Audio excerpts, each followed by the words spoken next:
ஐயா.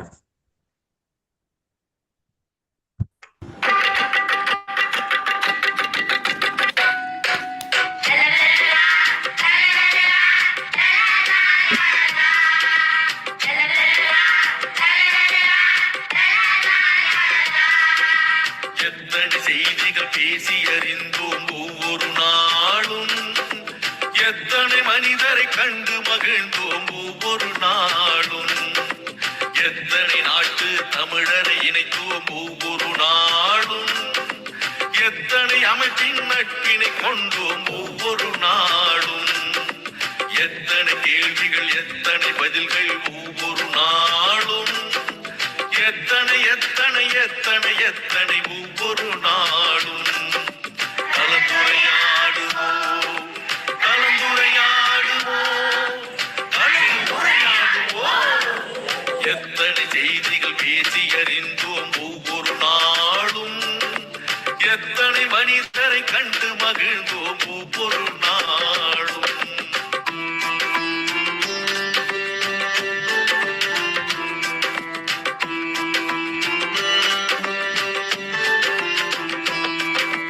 திருக்குறள் வாழ்த்து பாடினோம், இசை தமிழ் பாடலும் பாடினோம், அறிவு வளர்ச்சிக்கு தேவைப்படும் வழி அனைத்தும் அனைத்தும் தேடினோம், ஆற்றல் மிகுந்த மனிதரை எல்லாம் தேடி தேடி ஓடினோம், அவர் உரை முடிந்த பின்னால் நாமும் அவருடன் கலந்து பேசினோம், உடல் நலம் பேசினோம் மனநலம் பேசினோம், பேச வேண்டிய வாழ்வின் செய்திகள் அடுக்கி அடுக்கி பேசினோம், சான்றிதழ் தந்தோம் வலையொலி தந்தோம் அன்பும் நன்றியும் போற்றினோம்.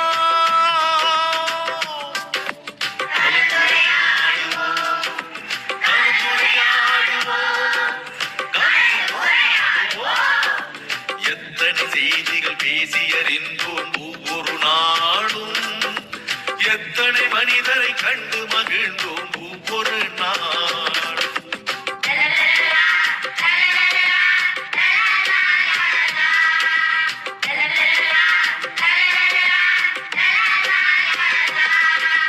சங்க தமிழும் பேசினோம், இன்றைய தமிழும் பேசினோம், எந்த தமிழை பேசினாலும் நாம் பகுத்தறிவுடனே பேசினோம், கொல்லிய தொடங்கி சுவடிகள் வரையில் தோண்டி தோண்டி பேசினோம், பெண்ணிய தொடங்கி சூழ்நிலை வரையில் ஆய்ந்து தோய்ந்து பேசினோம், கவிதைகள் பாடினோம் கதைகளும் கூறினோம், பட்டிமன்றத்து நிகழ்வுகள் கூட பார்த்து பார்த்து பேசினோம், பிள்ளைகள் தொடங்கி பெரியவர் வரையில் இணைப்புரை தந்து பேசினோம்.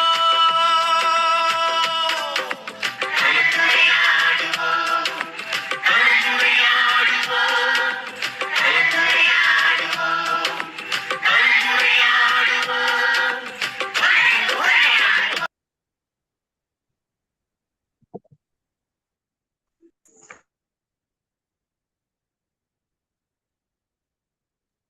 திவாசினி ஒளித்தடையில இருக்கிறீங்க. குணமதி அக்கா, முத்து குணமதி அக்கா தொடருங்க. அனைவருக்கும் வணக்கம். இன்றைய நிகழ்வில் 2233 கலந்தாய்மம் பெருவை தமிழர் நடத்தும் தெளிவு களம். இன்றைய சிறப்பழைப்பாளர் அலியபெருமன் ஐயா அவர்கள் கலந்தாய்மம் பெருவியின் சார்பாக அவர்கள் வருகை என வரவேற்கிறோம். குரலும் பொருளும் கூறுவதற்கு சகோதரிகளின் அன்புடன் வரவேற்கிறோம். குரலும் பொருளும் வரடு சரிகை வழங்குவதற்கு இளைய பிரம்மநாயகம் ஐயா அவர்களை அன்புடன் வரவேற்கிறோம். இசைப்பாடல் வழங்குவதற்கு தென்மொழிப்பாளர் நீங்கவாசன் ஐயா அவர்களையும் செந்தமிழ் பாடகி பாக்கியலட்சுமி அம்மா அவர்களையும் வருகை என வரவேற்கிறோம். நிகழ்வின் முதல் பகுதியாக இன்றைய குரல் அதிகாரம் 54 பொச்சாப்பு. மிரதவைகளின் தீதே சிறந்த மழிச்சும் சொல்வு பொச்சாப்பு கொல்லும் புகழ் அரவணச்சம் நிரப்பு கொன்றாங்கு பொச்சாப்பார்க்கு இல்லை புகழ் மாதிரி தெப்பா நுழைக்கும் தெளிவு அச்சம் உடையார்க்கு அறநிலை அங்கிலே பொச்சாப்பு உடையார்க்கு நன்கு முன்னுரை காவாதி இருக்கான் தன் பிழை பின்னர் இணங்கிவிடும் இருக்காமை யார் மட்டும் என்றும் வழக்காம ஆயின் அது ஒப்பதியில் அறியன்று ஆகாது இல்லை பொச்சா கருவியான் போற்றி செய்யின் புகழ்ந்தாவே போற்றி செயலம் செய்யாது இழந்தார்க்கு எழுமையமில். நன்றி. குரலும் பொருளும் வரலாறு செய்திகள் வழங்குவதற்கு பிரம்மநாயகம் ஐயா அவர்களை அன்புடன் நினைக்கிறோம். குரல் சொல்லுவாங்களே குரல் சொல்லுங்கக்கா. திவாசினி திவாசினி இன்றைய நிகழ்வு என் குரல் திவாசினிக்க சொல்றீங்களா? குரல் சொல்றேங்க ஐயா. சொல்லுங்க. அதிகாரம் 61 மடியின்மை.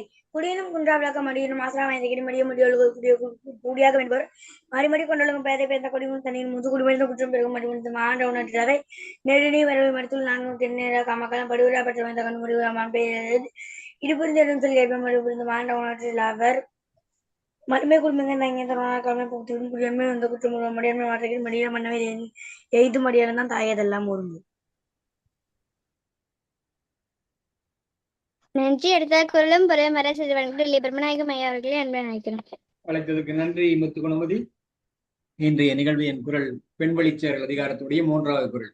இல்லாள்கண் தாழ்ந்த இயல்பின்மை எஞ்ஞான்றும் நல்லாருள் நானும் தரும். இல்லத்தலைவியிடம் பணிந்து போகும் பயம் ஒருவரிடம் இருந்தால் இது இல்லாத நல்லவர் முன்னே அவருக்கு எப்பொழுதும் வெட்கத்தை கொடுக்கும். நற்குணமில்லாத மனைவியை திருத்த முனையாமல் பணிந்து போகின்ற கணவர் நல்லோர் முன்னணியில் நாணமுற்று நிற்கும் நிலைக்கு ஆளாக நேரிடும். இனி வரலாற்றில் இன்று ஆகஸ்ட் மாதம் 6ஆம் நாள். இதே நாளில் 1661ஆம் ஆண்டு போர்ச்சுகலுக்கும் டச்சு குடியரசுக்கும் இடையில் டச்சு பிரேசில் தொடர்பாக உடன்பாடு எட்டப்பட்டது. 1806ஆம் ஆண்டு கடைசி புனித ரோம பேரரசர் 2ஆம் பிரான்சிஸ் நெப்போலியனுடைய போரில் தோல்வியடைந்ததை தொடர்ந்து அப்பேரரசு முடிவுக்கு வந்தது. 1825ஆம் ஆண்டு பொலிவியா ஸ்பெயினிடமிருந்து விடுதலை அடைந்தது. 1914ஆம் ஆண்டு சேர்பியா ஜெர்மனி மீதும் ஆஸ்திரேலியா ரஷ்யா மீதும் போரை அறிவித்தன. 1930ஆம் ஆண்டு வீரகேசரி நாளிதழ் ஆவணிப்பட்டி பெரி சுப்பிரமணியம் செட்டியார் என்பவரால் கொழும்பில் தொடங்கப்பட்டது. 1945ஆம் ஆண்டு இதே நாளில் ஜப்பானின் குரோஷிமா நகர் மீது அமெரிக்க சின்னப்பையன் என்ற பெயர் கொண்ட அணுகுண்டை வீசியது. கிட்டத்தட்ட 70,000 பொதுமக்கள் ஒரே நாளில் கொல்லப்பட்டனர். இதன் தாக்கத்தினால் மேலும் பல்லாயிரக்கணக்கானோர் அடுத்த சில ஆண்டுகளில் இறந்தனர். 1952ஆம் ஆண்டு இலங்கை பல்கலைக்கழகத்தில் பேராதனைக்கு இடம் மாறியது. 1960ஆம் ஆண்டு கியூபா புரட்சியில் அமெரிக்கா கியூபா மீது பொருளாதார தடை விதித்தது. அடுத்து கியூபா தனது நாட்டிலிருந்து அமெரிக்க மற்றும் வெளிநாட்டு மூலதனங்களை நாட்டுடைமையாக்கியது. 1962ஆம் ஆண்டு ஜமைக்கா இந்திய ஐக்கிய ராஜ்யத்திலிருந்து விடுதலை பெற்றது. 1964ஆம் ஆண்டு அமெரிக்காவில் நெவடா மாநிலத்தில் உலகின் மிக பழமையான மரமாக கருதப்பட்ட 4900 ஆண்டு பழமையான பிரமோத்தியாஸ் என்ற மரம் வெட்டப்பட்டது. 1990ஆம் ஆண்டு இலங்கையின் அம்பாறை மாவட்டத்தில் திராய்கேணி என்ற இடத்தில் பெண்கள் முதியவர்கள் உட்பட 47 தமிழர்கள் ராணுவம் என்று சந்தேகப்படுபவர்களால் படுகொலை செய்யப்பட்டனர். 1991ஆம் ஆண்டு உலகளாவிய வலை WWW தொடர்பான தனது ஆவணங்களை டிம் பெர்னஸ்-லீ வெளியிட்டார். 1996ஆம் ஆண்டு செவ்வாயில் இருந்து தோன்றியது காரணமாக கருதப்படும் ALH 84,001 என்ற விண்கல் ஆரம்பகால உயிரினங்கள் பற்றிய தகவலை கொண்டிருப்பதாக நாசா அறிவித்தது. 2002ஆம் ஆண்டு தமிழ்நாட்டில் ஏர்வாடியில் சங்கிலியால் கட்டப்பட்டிருந்த 11 பெண்கள் உட்பட 28 மனநோயாளிகள் தீ விபத்தில் கொல்லப்பட்டனர். 2006ஆம் ஆண்டு திருகோணமலையில் நோயாளியை ஏற்றி வந்த ஆம்புலன்ஸ் வண்டி ஒன்று எரிகணை தாக்குதலுக்கு உள்ளாகி ஒரு நோயாளி கொல்லப்பட்டார். மகிழ்ச்சி. நன்றி. நன்றிங்க ஐயா. ஐயா இசை பாடம். முத்துக்குணமதி பாட சொல்லுங்க. அழகா பாடுவாங்க. ஜானகிமா நீங்க பாடுறீங்களா? இல்ல இவங்க வந்துட்டாங்க. பாடகி செந்தமிழ் பாடகி பாக்கியலட்சுமி வந்துட்டாங்க. பாருங்கள். தெரியல. இசை பாடல் வழங்குவதற்கு செந்தமிழ் பாடகி பாக்கியலட்சுமி அம்மா அவர்களே அன்பை அழைக்கிறோம். ஐயா நான் வெளியில இருக்கேங்க ஐயா. இருங்க ஐயா, எல்லாம் ஒரு 2 நிமிஷம் கழிச்சு பாடுறேன். அதுக்குள்ள வேற யாரோ பாடுங்க ஐயா. பிரம்மநாயகம் ஐயா பாடுவார்.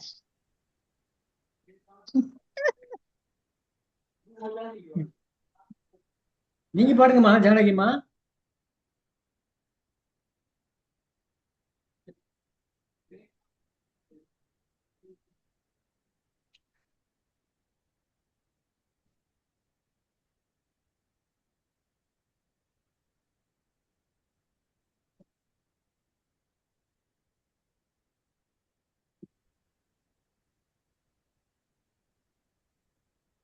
ஜானகிமா பாடுங்க. அவங்க வந்துட்டாங்க. பாடகி பாக்கியலட்சுமி வந்துட்டாங்கய்யா. அப்புறம் இருக்கிற 4-5 பேரும் ஓடி போயிருவாங்க. ஒரு நிமிஷமாங்க, நான் உட்காந்துக்கிறேங்கம்மா, ரோட்ல நடந்து போறேன்.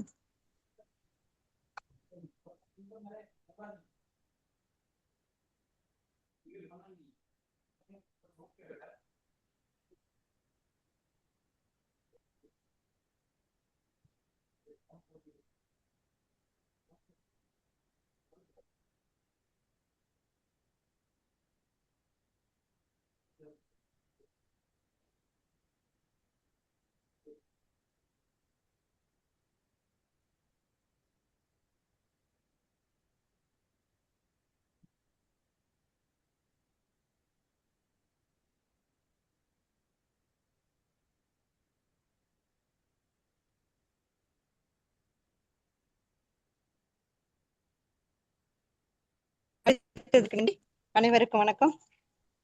கவிஞர் வெற்றி வளவன் அவர்கள் எழுதிய பாடல்.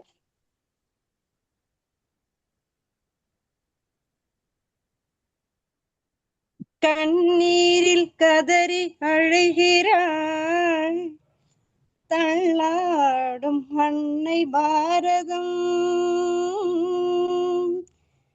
தள்ளாடும் அன்னை பாரதம், தள்ளாடும் அன்னை பாரதம். கண்ணீரில் கதறி அழுகிறாள் தள்ளாடும் அன்னை பாரதம். பொல்லாத சாதி மதங்களால் உண்டான மேனிரணங்களால், பொல்லாத சாதி மதங்களால் உண்டான மேனிரணங்களால், கூந்தலில் சூடிய தாமரை மலர்கள் வீதியில் வீடரின் கால்களில் விழுந்திடவோ.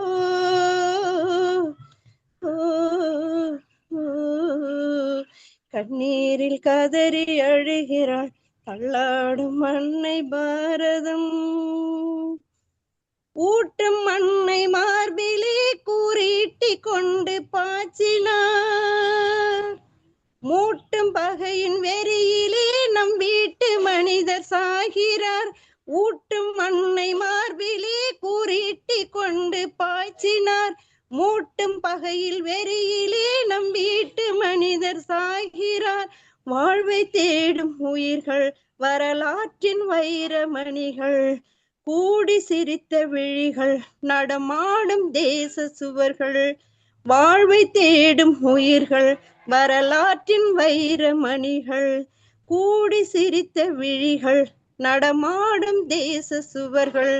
சாதி மதங்களின் கோரக்கரங்களில் தேசத்து வாழ்க்கையை தேடி அலைகிறதே.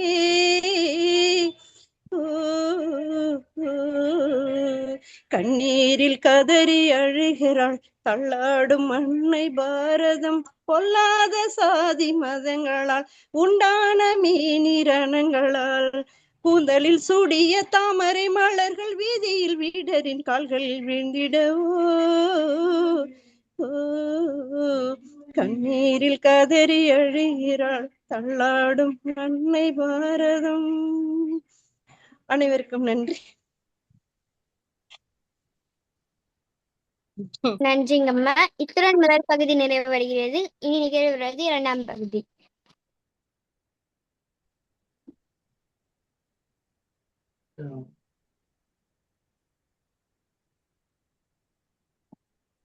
ஐயா நான் பேசணுமாம்மா? ஐயா ஒரு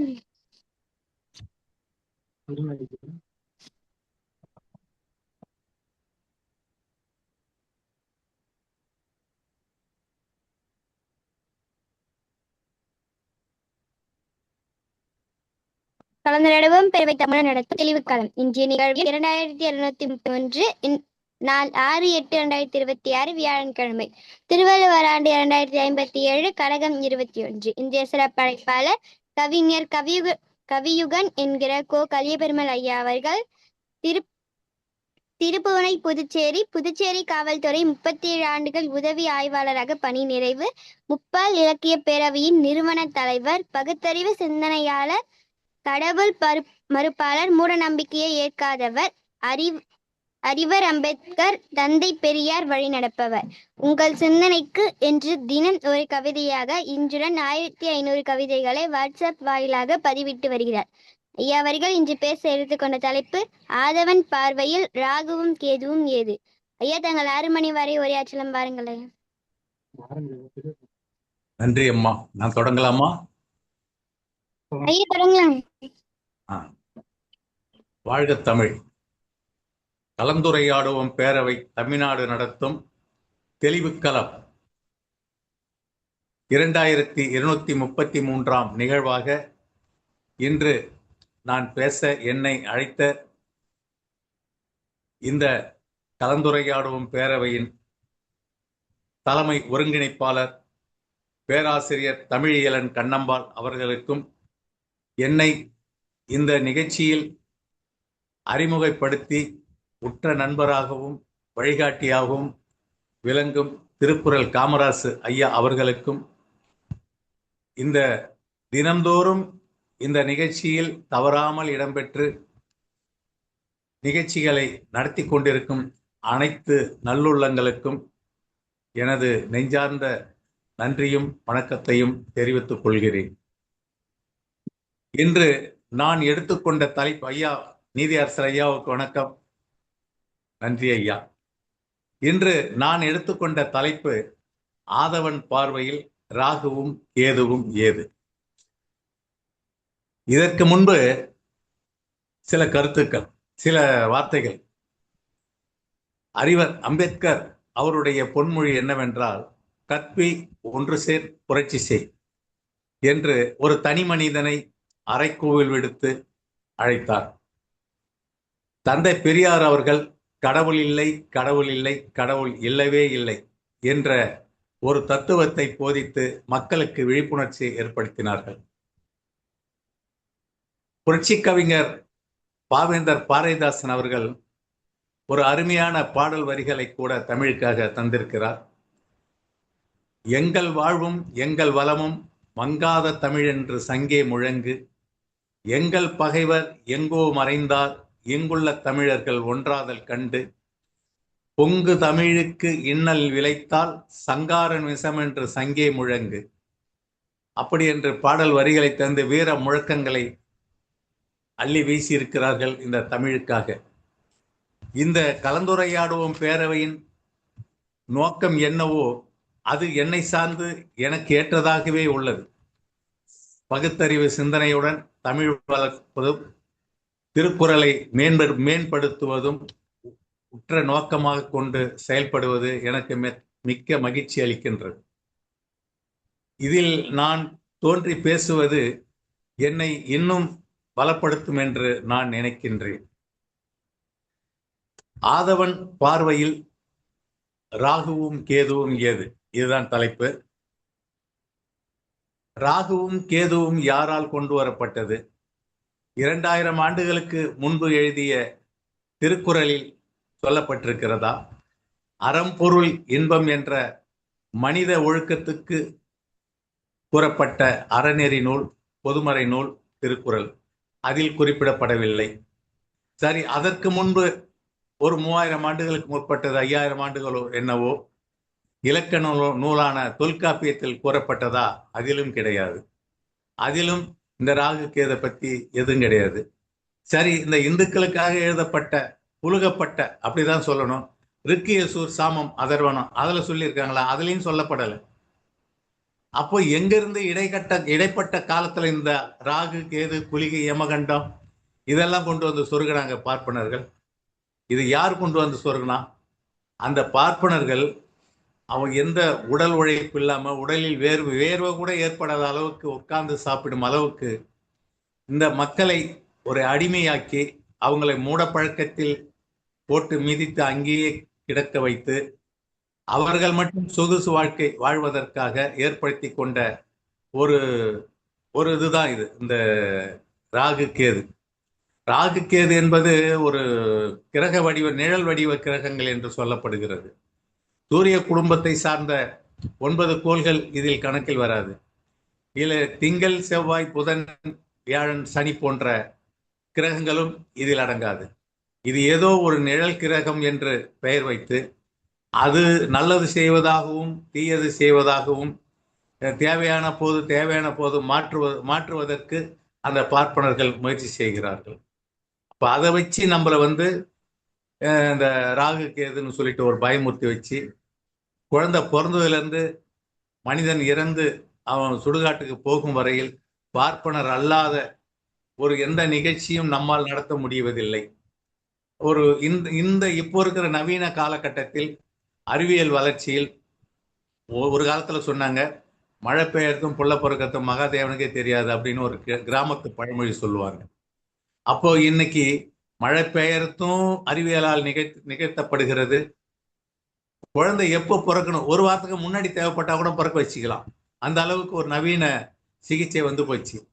அதை கூட ஆரியர்கிட்ட அந்த பார்ப்பனர்கிட்ட போயிட்டு நாமெல்லாம் போயிட்டு அவங்ககிட்ட நின்று, என் குழந்தை வந்து நல்ல நேரத்தில் பிறக்கணும், அந்த செவ்வாய்க்கிழமையில பிறக்கக்கூடாது, சனிக்கிழமையில பிறக்கக்கூடாது, இந்த தேதியில் தான் பிறக்கணும், இந்த நேரத்தில் தான் பிறக்கணும் அப்படின்னு கேட்டு அவங்களுக்கு தேவையான ஒரு மருத்துவமனையில் கொண்டு போய் அந்த அந்த பிரசவத்துக்காக அட்மிட் செய்யப்பட்டு அந்த தேவையான பொழுது குழந்தைய வெளியே எடுத்து அப்படி அந்த அவங்க என்ன நேரம் குறிப்பிடுறாரோ அந்த பார்ப்பனர் அந்த நேரத்தில் குழந்தைய வெளியே எடுத்து அவர் சொல்ற பேரை வச்சு வைக்கிற பழக்கம் நம்ம கிட்ட நிறைய வந்து போச்சுன்று.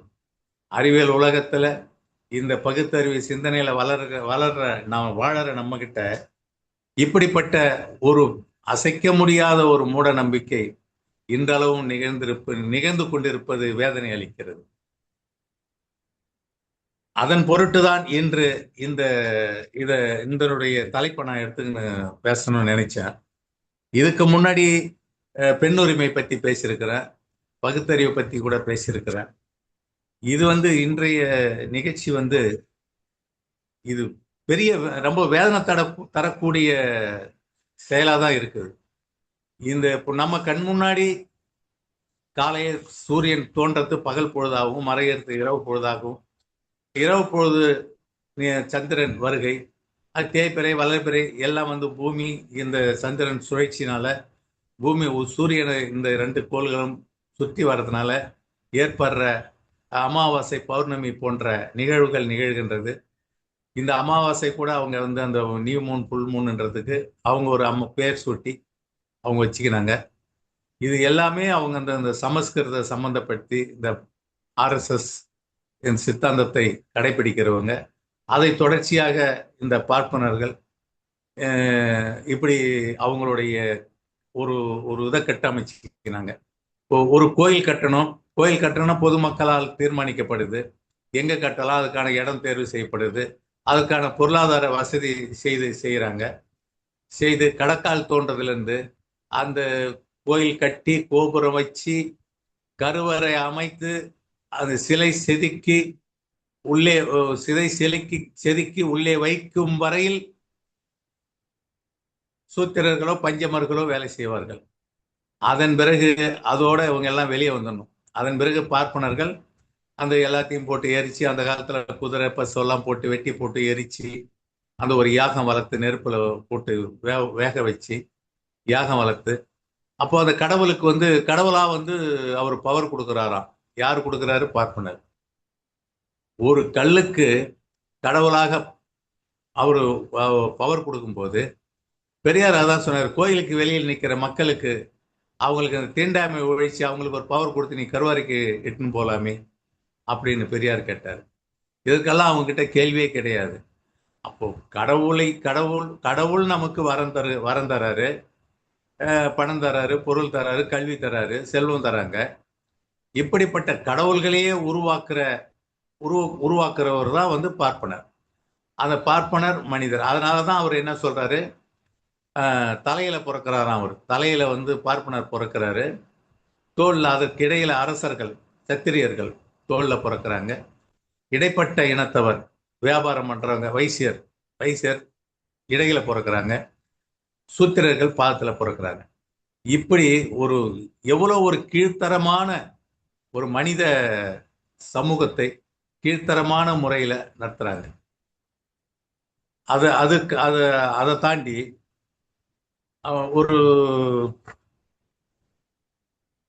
உங்களுக்கு தான் இந்தந்த வேலை, இவங்க இந்த வேலையை தான் செய்யணும் அப்படின்ற அந்த குலக்கல்வி குலத்தொழில் அப்படிப்பட்ட ஒரு சூழ்நிலையெல்லாம் சமூகத்துல சமுதாயத்துல மக்கள் மத்தியில ஏற்படுத்தி வச்சுட்டாங்க.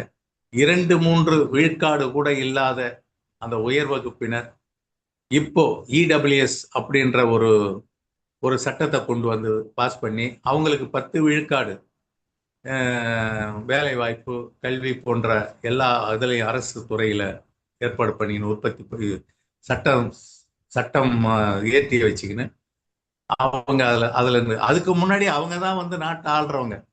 இன்னைக்கு பாராளுமன்றத்துல இருக்கிற 2 நாடாளுமன்றத்திலையும் சரி, உயர் நீதிமன்றம், உச்ச நீதிமன்றமும் மாநில உயர் நீதிமன்றங்களையும் பார்ப்பனர்கள் தான் ஆண்டுகிட்டு இருக்கிறாங்க. அதை தாண்டி இன்னும் வந்து வேலை வாய்ப்புல உயர் பதவியில அவங்க சேர்றதுக்காக இந்த இடபிள்யூஎஸ் அப்படின்ற ஒரு சட்டத்தை ஏற்றி அவங்க இன்னும் மென்மேலும் அந்த இடத்துக்கு போய்கிட்டு இருக்கிறாங்க. அப்போ அவங்க வந்து உயர் இடத்துக்கு போக போக இந்த இடைப்பட்ட இனத்தவர் இன்னும் கீழே வந்து தள்ளப்பட்டவருக்கு அவங்க வந்து ஏன் நாம தாழ்த்தப்பட்டோம், ஏன் நம்ம அடிமட்டத்துக்கு கொண்டு வரப்பட்டோன்னு சிந்திக்கிறதே கிடையாது மக்கள். அதுக்கு கூட அந்த அவங்ககிட்ட தான் பார்ப்பனர் தான் போயிட்டு எனக்கு வந்து இப்படிப்பட்ட ஒரு கிரகங்கள்லாம் நடக்குது, ஏன் எனக்கு இப்படிப்பட்ட ஒரு வீழ்ச்சி ஏற்படுது, என் பிள்ளை ஏன் படிக்க மாட்டுது, எனக்கு ஏன் வேலை கிடைக்கல, எனக்கு என்ன, எனக்கு இதுக்கு தீர்வு என்னன்னு பார்ப்பனங்கிட்ட தான் பண்ணிக்கிறோம். அப்போ அதுக்கு ஒரு பொய்ய சொல்றான், இந்த பரிகாரம் பண்ணு, இதை பண்ணா இப்படி நடக்கும், நீ உனக்கு ஒரு இது பண்ண, அதுக்கு ஒரு நெருப்பு கொளுத்தி போட்டு அதுக்கு ஒரு யாகம் வளர்த்து அதெல்லாம் பண்ணுவான். இன்னும் வந்து இன்னும் கீழ்மட்டமா போனா அந்த பண்டாரங்க இருக்கிறாங்களே, அவங்க எல்லாம் அந்த முடிக்கயிறுன்னு சொல்லிட்டு ஒன்றை போட்டு ஒரு கயிறை போட்டு ஏதோ ஒரு தாய்த்து போட்டு கட்டி விடுவாங்க. அதுவே நமக்கு ஒரு வீரம் வந்துட்ட மாதிரி காட்டுவாங்க. ஒரு ரஜினிகாந்த் படத்துல கூட அதை காட்டுவாங்க. அந்த முடிக்கயிறு ஒன்று கட்டிக்கின்னு வந்து ஒரு கோழை, ராஜாதி ராஜா படம்னு நினைக்கிறேன், ஒருத்தர் வந்து வீரனாகவும் இருப்பாரு, ஒருத்தர் கோழையாகவும் இருப்பாரு. அந்த முடிக்கயிறு கட்டின உடனே அவருக்கு வீரம் வந்துடும். ஆக்சுவலா அவர்கிட்ட வீரம் இருக்குது உள்ள, ஆனா அவருக்கு தெரியல, அவர் கோழையாவே வளர்க்கப்பட்டாரு. அந்த முடிக்கயிறு கட்டி அந்த கதாநாயகி கொண்டு அந்த முடிக்கயிறு கட்டின உடனே அவருக்கு வீரம் வந்துடும். இது எத்தனையோ சினிமா படத்தெல்லாம் காட்டி இருக்கிறாங்க. அப்போ நமக்குள்ள இருக்கிற எத்தனை அறிவாற்றல்களும் நினைவாற்றல்களும் எல்லாமே தவிடுபொடியாக்கப்படுகிறது பார்ப்பனர்களால். இந்த பார்ப்பனர்களால் இவங்கெல்லாம் வந்து கொண்டு வந்து கற்பிக்கப்பட்டதுதான் இந்த மாதிரி ராகு காலம், யமகண்டம், இதுவெல்லாம் நம்ம கிட்ட இருந்து மறையணும். நம்ம இப்போ நம்ம இந்தியா பல மாநிலங்கள் இருக்குது, வெளிநாட்டுகளை அப்புறம் போயிடுவோம், அதை விடுங்க. நம்ம இந்தியாவுக்குள்ள பல மாநிலங்கள் இருக்குது, பல மொழி, பல கலாச்சாரங்கள் இருக்குது. இதுல இந்த திராவிட மாநிலங்கள், தமிழ்நாடு, ஆந்திரா, கேரளா, கர்நாடகம் போன்ற திராவிட மாநிலங்கள்லயே இந்த தமிழ்நாட்டில் மட்டும்தான் தந்தை பெரியார் என்ற ஒரு மாபெரும் மனிதர் தோன்றி அவர் வந்து ஆரம்பத்துல வந்து ஆத்திகர் தான், அவருக்குள் ஏற்பட்ட சில மாறுதல்கள், மாற்றங்கள், தன்னைத்தானே உணர ஆரம்பித்து அவர் இன்னும் கற்க ஆரம்பித்து அவர் உணர்ந்துதான் பகுத்தறிவு சிந்தனை. அதன் பொருட்டு அதற்கு முன்னாடி வந்து அயோத்திதாச பண்டிதர் எல்லாம் வந்து ஏறக்குறைய இவருக்கு முன்பு அப்படிதான் இருந்தாங்க. ரெட்டமலை சீனிவாசன் எல்லாம் பெருசா அவங்க கடவுள் நம்பிக்கை உள்ளவங்க இல்லை. ஆனா இதை வந்து இந்த பொது மக்கள் மத்தியில ரொம்ப பிரபலப்படுத்தி கொண்டு வந்தது தந்தை பெரியார் தான். தந்தை பெரியார் வந்து நீதி கட்சி தலைவராகி அதுல ஒரு பகுத்தறிவு கொள்கையா மாற்றி அதை திராவிட கழகமா மாற்றி அந்த திராவிட கழகம் முழுவதுமே பகுத்தறிவாளர்களால் நிரப்பப்பட்டது. கடவுள் மறுப்பாளர்கள் அப்படி என்று ஒரு இயக்கம். இந்த கடவுள் மறுப்பு அப்படின்றது நான் இன்னும் சொல்ல போனா பெரியார்ல இருந்து இன்றளவில் கொஞ்சம் தாழ்ந்துக்குன்னு குறைஞ்சிக்கின்னு வர்றதா நான் நினைக்கிறேன். அந்த பெரியார்கிட்ட இருந்த வீரியம் வந்து அந்த ஒரு திராவிடர் கழகம் ஒரு பொதுக்கூட்டமோ ஏதோ ஒரு பேச்சு போட்டி எது நடந்தாலும் அங்க என்ன இருக்கும், கடவுள் இல்லை, கடவுள் இல்லை, கடவுள் இல்லவே இல்லை, கடவுளை நான் கற்பிப்பவன் முட்டாள் அப்படின்னு பெரியாருடைய வாசகத்தை பேசிதான் அந்த நிகழ்ச்சியை தொடங்கும். இது இப்பொழுது அது இல்லாதது, அது தவிர்க்கப்படுவது எனக்கு வந்து இந்த திராவிடர் கழகத்தாருக்கு மீதே எனக்கு ஒரு கோபம் ஏற்படுகிறது, ஒரு வெறுப்புணர்ச்சி ஏற்படுகிறது. அப்போ அந்த பெரியாருடைய சிந்தனை, பெரியாருடைய கொள்கை, அந்த முழக்கமே இல்லாத போயிடுச்சு. அந்த பெரியார் இருந்த வரைக்கும் எந்த ஒரு சிறு கூட்டம் நடந்தாலும் பெரிய மாநாடு நடந்தாலும் இந்த முழக்கங்கள் முன்வைத்து நடத்தப்படும். அது இப்பொழுது தவிர்க்கப்படுகிறது. அது அது போல இப்போ நான் வந்து ஒரு பகுத்தறிவுன்னா என்ன சொல்றாங்க, எதையும் காரண காரியத்தோடு ஆராய்ந்து எதையும் ஏன் என்ற கேள்வியோடு முன்வைப்பதுதான் தன்னைத்தானே உணர்வது பகுத்தறிவு. எழுத்தறிவு மெத்த படித்த எழுத்தறிவாய் இருந்தா கூட ஒரு மொழி ஒரு மொழியை படிக்க எழுத புரிந்து கொள்ளும் நிலை எழுத்தறிவு. பட்டறிவுனா வாழ்க்கையில நாம வந்து ஏற்பட்ட இன்ப துன்பம் எல்லாம் அதை அனுபவிக்கிறது தான் பட்டறிவு. இப்போ எது வந்து மேலோங்கி நிற்குதுன்னா பட்டறிவு. அவன் அதனால எதனால பாதிச்சான், எதனால முன்னுக்கு வந்தான், எதனால அவனுடைய உழைப்பினால ஒரு மனிதன் முன்னுக்கு வரான், அது பட்டறிவு. கற்ற கல்வி எழுத்தறிவு. ஆனா இதை எல்லாத்தையும் தாண்டி உயர்வா நிற்கிறது பகுத்தறிவு. இந்த பட்டறிவு எழுத்தறிவு இது இருந்தா கூட பகுத்தறிவு இருந்தா மட்டும்தான், எதையும் சிந்தித்து செயல்பட்டால் மட்டும்தான் ஒரு மனிதனால் சொந்த காலில் நிற்க முடியும். ஒரு தனி மனிதனா அவன் அது எனக்கு எப்படி சொல்றதுன்னு தெரியல, அந்த ஒரு நிமிர்ந்து நிற்கக்கூடிய ஒரு இது வரும். இதற்காக தான் நான் வந்து ஒரு எத்தனையோ கவிதைகள், தினம் எழுதுற கவிதைகள் எத்தனையோ எழுதினேன். அதுல வந்து ஒரு நண்பனுக்கு எழுதுற மாதிரி ஒரு கவிதை எழுதினேன். அதான் நான் சொல்ல வந்து நண்பனுக்கு சொல்ற மாதிரி, என்னுயிர் நண்பா கேளொரு செய்தி, என்னுயிர் நண்பா கேளொரு செய்தி, மண்ணுயிர் காக்க வெள்ளந்த நீதி, கண் துஞ்சா கடமை வீரனே பெண்மானம் காக்க புறப்படுடா, பேதைகளின் பிடரிகளை பீத்தறிந்து சாதனையுடன் வெற்றி பெற்று திரும்புடா, கொடியவரின் கூடாரத்தில் குள்ளநரிகள் அதன் கொட்டத்தை அடக்கிட புறப்படுடா, வான்முட்ட அதிரட்டும் வாழ்த்தொலிகள், வேங்கைகளின் வீர வெற்றி முழக்கங்கள், முரசொலி முழக்கத்தில் மூடர்கள் முக்காடிட்டு ஓடிட விரட்டிடு தோழா, கோயில்கள் அமைத்துக் கொள்ளட்டும் கொண்டாடி மகிழ்ந்து கொள்ளட்டும். இது வந்து முத்தமிழறிஞர் கலைஞர் அவர்கள் பராசக்தி படத்தில் வைத்த வசனம். அதை தான் இதுல கொண்டு வந்து வச்சேன். கோயில்கள் அமைத்துக் கொள்ளட்டும் கொண்டாடி மகிழ்ந்து கொள்ளட்டும், கோயில்கள் கொடியவர்களின் கூடாரமாக்கி கோமாளி ஆட்டம் போடாதீர்கள், மனுவின் நீதியும் மடையர்களின் சாதியும் மண்ணோடு மண்ணாக மடியட்டும் என்றோடு. இதுவரையில இது வந்து ஒரு ஜென்ரல். இப்போ இதன் பிறகு வர்றதுதான் நான் இன்றைய தலைப்பு.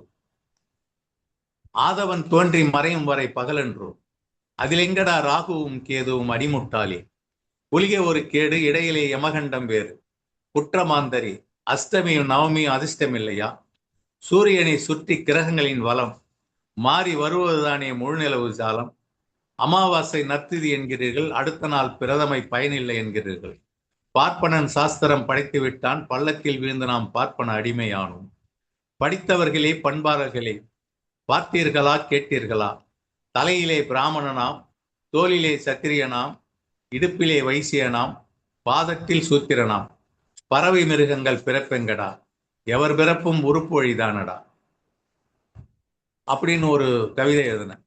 அதன் பொருட்டு தான் இன்று இந்த தலைப்பு கொடுக்கப்பட்டது. நாம பிறந்து வளர்ந்தது முதல் பேசி வாழ்கின்ற வரையில் எதுவுமே நம்மை தவிர நம் வினையை தவிர்த்து எதுவும் நடந்து விடவில்லை. இப்போ குழந்தையா பிறந்த பிறகு அந்த குழந்தை வந்து ஒரு காட்டுல கொண்டு போய் போட்டுட்டோம் வச்சுக்கோங்க, அதுக்கு மொழியே தெரியாது. அது இப்போ நாம வந்து தமிழ்நாட்டில் பிறக்கிற குழந்தைக்கு தமிழ் பேச, தாய் தந்தை தமிழ் பேச தமிழ் மொழி பேசுது. இங்கிலாந்துல பிறக்கிற குழந்தை ஆங்கிலம் பேசுது.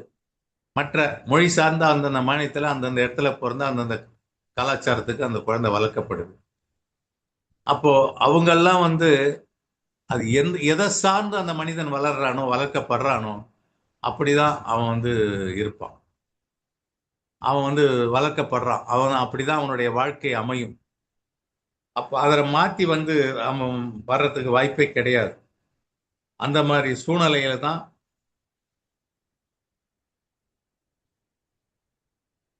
அமைஞ்ச ஒரு மனித வாழ்க்கை அமையுது.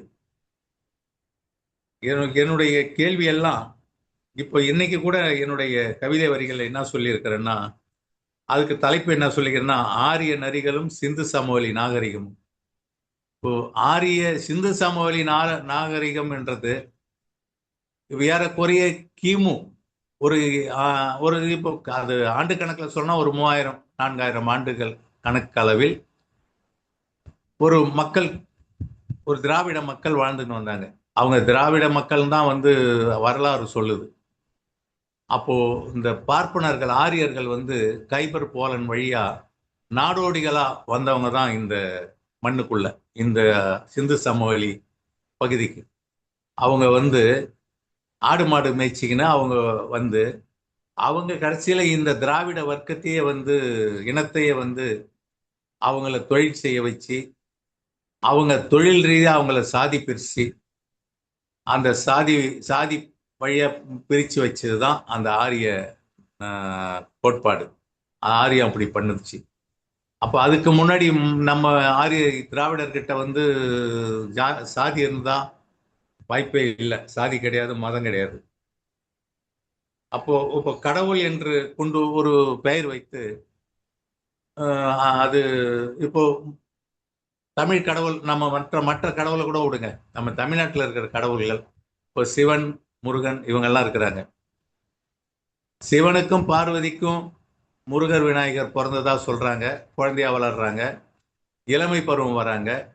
இளமை பருவம் வந்த பிறகு அவங்க திருமணம் செஞ்சுக்கிறாங்க. அது வரைக்கும் தான் எழுதப்பட்டிருக்க கதை. அது வரைக்கும் தான் நான் நம்பிக்கிட்டு இருக்கிறோம். இது எப்போ, அது 30 எவ்வளோ ஆண்டுகள் தெரியாது. அத்தனை ஆண்டுகளுக்கு முன்பே முருகனுக்கு என்ன வயசுல கொண்டு வந்து நிறுத்தினாங்களோ, இளைஞரா நிறுத்தினாங்களோ, அதே இளைஞரா தான் இன்றளவு முருகர் இருக்கிறார். விநாயகரை அந்த எப்படி வச்சாங்களோ அதே. அவங்க அப்பா வந்து எந்த வயசுல இருந்திருப்பாரு, ஒரு தகப்பன் சார்ல 50 40 50 வயதுல இருந்தாரு. அந்த 50 வயதுக்கு சிவனா தான் இருக்கிறாங்க, 45 வயது பார்வதி தான் இருக்கிறாங்க. ஆனா நாம வந்து எத்தனையோ மனிதர்கள் தோன்றி தோன்றி மறைந்து அது 1000 10,000 20,000 ஆண்டுகள் ஆயிடுச்சு. ஆனா அந்த கடவுள்கள் மட்டும் குழந்தையா பிறந்தாங்க, வளர்ந்தாங்க, அந்த லிமிட் ஏஜ் வந்த பிறகு நின்ட்டாங்க. நாம இன்னமும் அப்படிதான் நம்ம வந்து உருவமா வச்சுக்கின்னு அவங்கள கும்பிட்டுக்கிட்டு இருக்கிறோம். இப்போ இதை இன்னும் கொஞ்சம் தாண்டி போனா இயேசு கிறிஸ்துல வந்து அவர் ஒரே கடவுளை வச்சுட்டாங்க. அந்த கடவுளை வந்து அவரு எந்த வயசுல ஒரு வாலிப பருவத்துல அவரு கொல்லப்படுறாரு, திரும்பி உயிர் எழுந்து வந்ததா சொல்றாங்க. அவரு பக்கம் நம்ம விட்டுருங்க. ஆனா அந்த முஸ்லீம்ல அந்த உருவத்தையே சுத்தமா அவங்க வேணானிட்டாங்க. உருவ வழிபாடுல கடவுள் என்பவர் ஒரு காற்று வடிவாவோ ஏதோ ஒரு வடிவத்தில் இருக்கிறாரு, அவர் நம்மள வழி நடத்தி செல்றாரு அப்படின்றது அது வந்து முஸ்லீம் கோட்பாடு. அவங்க அப்படி வந்து அவங்க முஸ்லீம் கிறிஸ்து அப்படி போயிட்டாங்க. இந்த இந்துல இருந்து பிரிந்த அந்த சீக்கியர்கள் கூட, அந்த சமணர்கள் கூட இப்படிதான் வந்து இந்த இந்து மதத்தை ஒத்து அப்படி இருக்கிறாங்க. இந்த இந்து மதத்தை மட்டும் அதை தூக்கி தலையில சுமந்துக்கின்னு மற்ற மக்களை எல்லாம் பிரிவினையாக்கி இப்படிப்பட்ட மூட நம்பிக்கையெல்லாம் நம்ம மனசுல திணிச்சு ஒரு எதுக்கும் ஒத்து வராத சம்பவத்தெல்லாம் நம்ம கிட்ட திணிக்கிறான் பார்ப்பனர் கொண்டு வந்து. அதை இன்னமும் நம்ம தலைமையில சுமந்துக்கின்னு நல்ல நேரம் கெட்ட நேரம் ராகு காலம் யமகண்டம். இப்போ காலையில சூரியனை பூமி சுத்தி வருது நமக்கு தெரியும். பூமி தன்னைத்தானே சுத்திக்கின்னு சூரியனும் சுத்தி வருது. இதுக்கு கால அளவும் நம்ம படிச்சிருக்கிறோம், நமக்கு தெரியுது.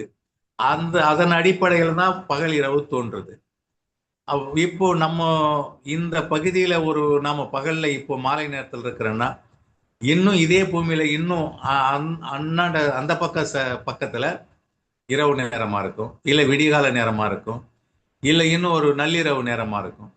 இப்படி சூரியன் படுற பகுதி மட்டும் பகலா இருக்குது, சூரியன் மறைக்கப்படுற பகுதி பின்பகுதி பூமிக்கு பின்பகுதி இரவா காட்சி அளிக்குது. அப்போ அவங்களுக்கு இந்த இன்னைய ராகு கால நேரம் வந்து யமகண்ட நேரம் அந்த இரவு நேரத்தில் இருக்கிறவங்களுக்கு எங்க போச்சு? அவங்களும் நம்ம மனிதர்கள் தானே. இப்போ நாம இங்க இருந்து அமெரிக்கா லண்டன் போறோம், அப்போ இங்க இருந்து ஞாயிற்றுக்கிழமை 4 ராவு காலம் போனா இந்த ஞாயிற்றுக்கிழமை 4:30 6 இந்த நேரம் வந்து லண்டன்ல வந்து ஒரு இரவு ஒரு 12 மணியா இருக்கும்.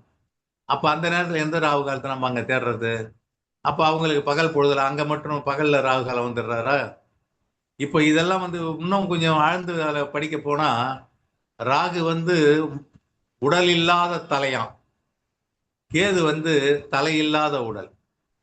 இவங்க தான் வந்து நம்மளை வந்து நல்லது செய்யறதும் கெட்டது செய்யறதும் நம்மளை பிடிச்சிக்கணும் பண்றதும் இப்படி சொல்றாங்க. குளிகை ஒரு இது குளிகை வந்து உறவு முறை கொண்டு வராங்க. ராகுக்கு வந்து குளிகை வந்து மைத்துனர். அவர் வந்து ரொம்ப தள்ளிக்கின்னு போவாராம், நல்லது செய்வாராம், ஆனா தள்ளிக்கின்னு போயிட்டு வரான், வளர்த்துக்கின்னு போவாராம். இப்படி வந்து நம்ம சிந்திக்கிறதுக்கே இடம் இல்லாத பண்ணி வச்சுட்டாங்க.